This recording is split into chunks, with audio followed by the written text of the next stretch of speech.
In this video, we're going to learn about linear differential equations. A linear first-order differential equation is one that can be written in the form dy over dx plus some function p of x times y equals some function q of x.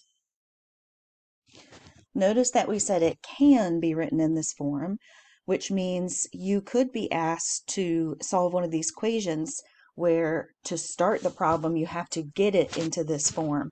We always want to start our solving process with these linear first-order differential equations in this format. So there may be some preliminary work to get it in that format. The one thing that you should notice to help understand what the format is that any term that contains a y is on the left-hand side, and it's possible for us to do that with having only x's on the right-hand side. The reason that we're starting in this format is because it is the closest that we're going to get to looking like our Calculus 1 product rule. So we learned how to use product rule and chain rule when we were asked for the product of some function of x times y. We used implicit differentiation. When we apply our product rule for derivatives on f of x times y, the rule is to mix and match your derivatives with the original of the other function. So I start off with the original of my first function and multiply it by the derivative of the second function, and then plus, and then we're going to flip-flop. We'll do the derivative of the first function and the original of the second function.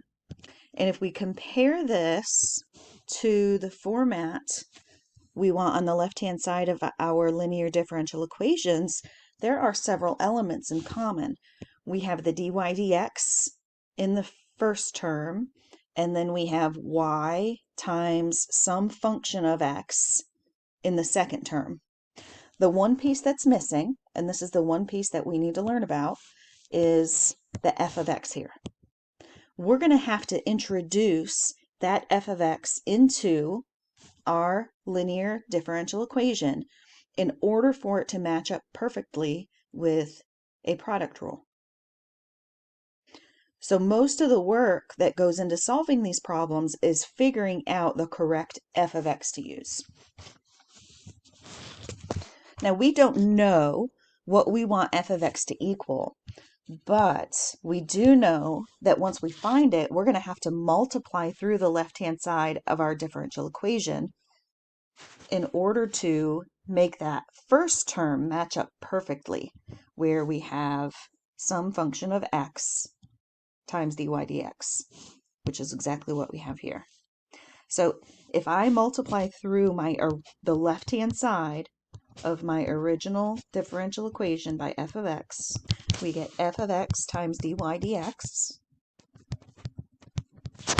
plus f of x p of x times y.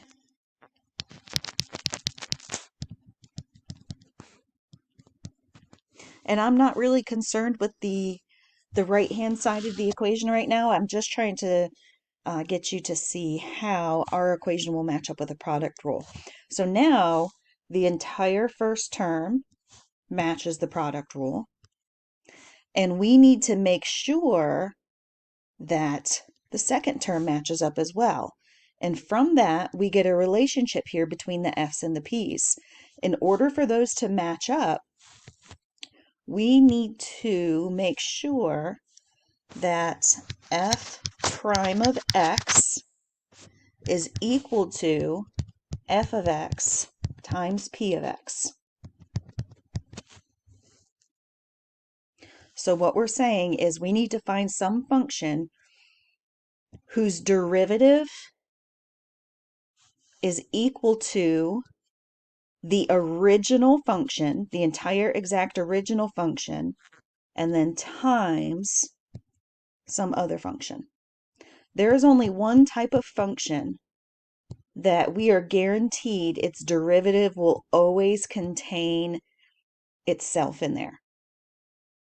Think for just a second. See if you can remember what kind of function when you take its derivative, the rule is it always contains an exact copy of itself. It is an exponential function.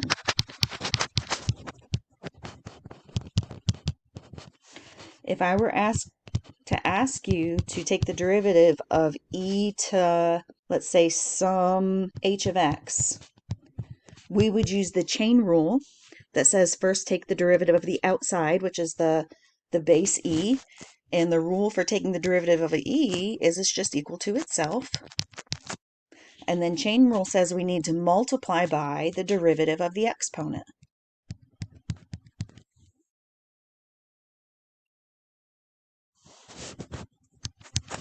So this is going to be f prime of x if we're letting f of x equal some e to the h of x.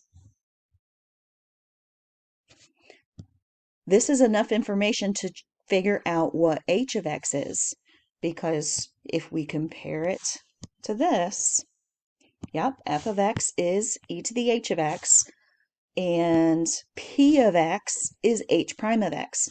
Well, p of x is a piece that we have in the original equation. So we know that p of x needs to equal h prime of x. And if we take the antiderivative of both sides, we can solve this for just, because derivatives and antiderivatives cancel each other out, this tells us what we need to put in the exponent of the exponential function in order for this to work. H of x has got to be equal to the integral of p of x.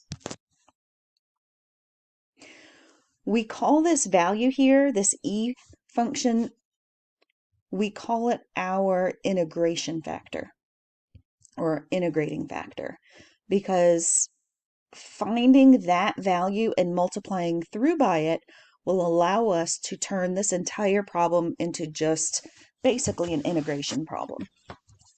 So our integrating factor, which we call mu, is some e, we said, to the h of x, but we just figured out what h of x is, so mu is equal to e to the integral of p of x. For every single one of these problems that we are able to get written in the standard form here at the beginning, we can figure out what our integrating factor is, which is the function that we're going to need to multiply through in order to transform the left-hand side of our equation into a Calculus 1 product rule. Now, that's a lot of brand new information. These are going to take a lot of practice to get used to. But for right now, the most important thing that you need to remember is we need to calculate this mu value and multiply through by it. I have outlined here some steps for any of you who are steps kind of people, exactly how to find the general solution of a linear differential equation. So the first thing we want to do is write our differential equation in standard form, which we talked about at the very beginning. We always want to start in this format. Once we're able to write it in that format, that's helpful confirmation that this is a linear first order differential equation, and we can solve it by finding our mu value, which is e to the integral of p of x with respect to x. And we're going to multiply through by that mu value. And I want you to write out that step to start with. Actually go through your original differential equation and multiply through by whatever that mu function ends up being. Because one of the most common mistakes here is that people forget when you multiply through an equation, you've got to multiply both sides of the equation.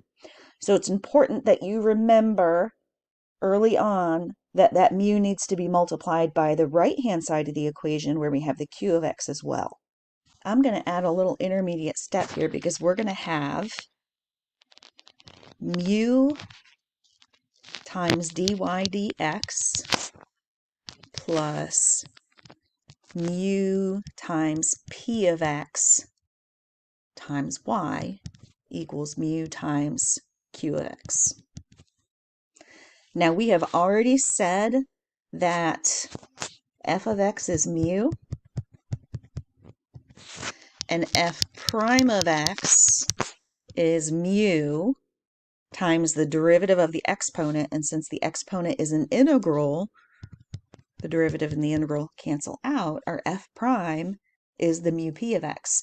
So this matches up perfectly with our calculus 1 product rule, and this would be the answer you would give if somebody asked you what is the derivative of mu times y. The equation started off with 2 instances of y, and by recognizing how we're able to transform it into a product rule, that's going to allow us to condense it down back into what the original question would have been in terms of a derivative. That changes an equation that has 2 instances of y down to an equation that just has 1 instance of y. Now we just need to isolate y. So our last 2 steps here would be to integrate both sides with respect to x, and then in order to have y all by itself, that last step would be to divide over the value of the mu. Now this is to find a general solution. So at step 4, when we integrate, we're going to get an arbitrary constant value of c somewhere in this problem. If we were given a little bit more information and asked to find a particular solution, so we were given a corresponding set of x and y values, we would still follow through with steps 1 through 5. Finding a particular solution just adds some additional steps at the end. So once we're able to find that general solution, if we were asked to find a particular solution, we would substitute in the x and y value that we were given, and the only unknown value should then be our arbitrary constant. So we can solve for the arbitrary constant and then rewrite our general solution with that arbitrary constant value replaced. That will give us our particular solution. So we're going to start with a couple of simple examples. They're pretty straightforward, nothing too crazy. We want to find the general solution to the equation dr over d theta plus r tan theta equals 6 tan theta. The first thing that we should recognize is that the derivative format we were given indicates that r is the dependent variable because it's in the top of the derivative, and theta is the independent derivative or independent variable.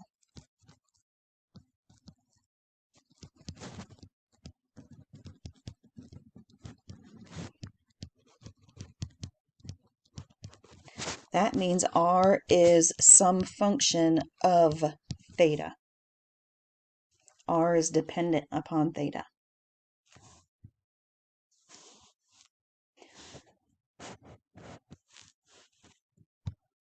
So I see my 2 instances of r here, both on the left-hand side. The p function here in that second term is equal to tan theta. In order to find our integrating factor mu, we need to calculate the integral of tan theta d theta,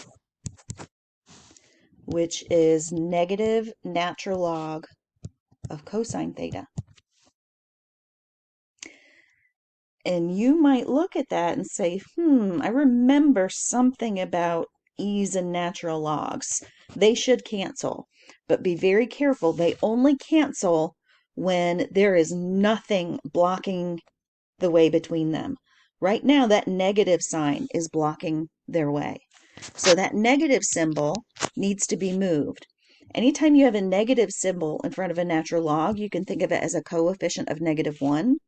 And there is a property for logs that says coefficients can be written as exponents. So that's what we need to do before our E and our ln will cancel.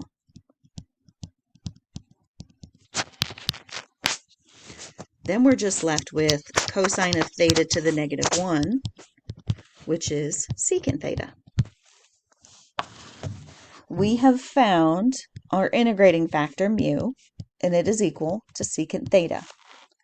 What that means is if I go back and I multiply through the entire original equation by secant theta, my left-hand side should look exactly like a product rule, and I should be able to solve it by condensing it down to a product rule, integrating, and then dividing. So this is the step that I said earlier I want you to write out.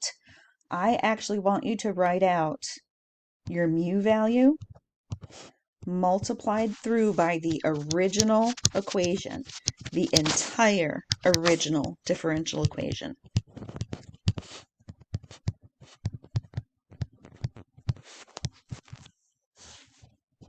When we do that, we get secant theta dr d theta plus secant theta tan theta r equals 6 secant theta tan theta.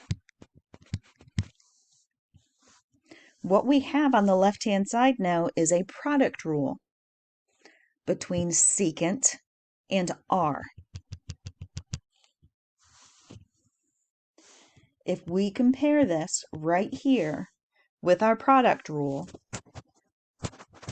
this is the original function, and this is the derivative of the second function.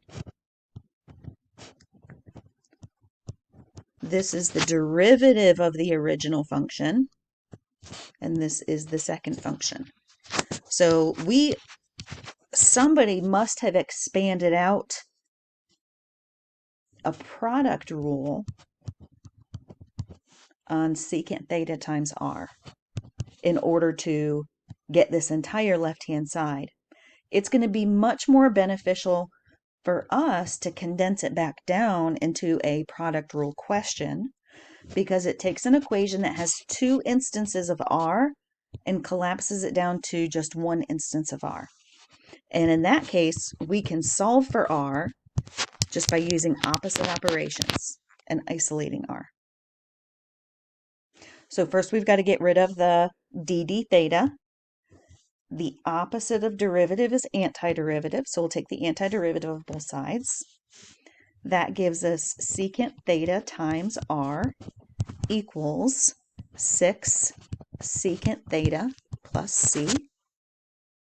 And we can solve for r if we divide everything by secant theta, including your arbitrary constant. So what we get for a general solution is r equals 6 plus, well, secant theta in the denominator is equivalent to cosine theta in the numerator. So as r is equal to 6 plus c times cosine theta. That is the general solution for this linear differential equation.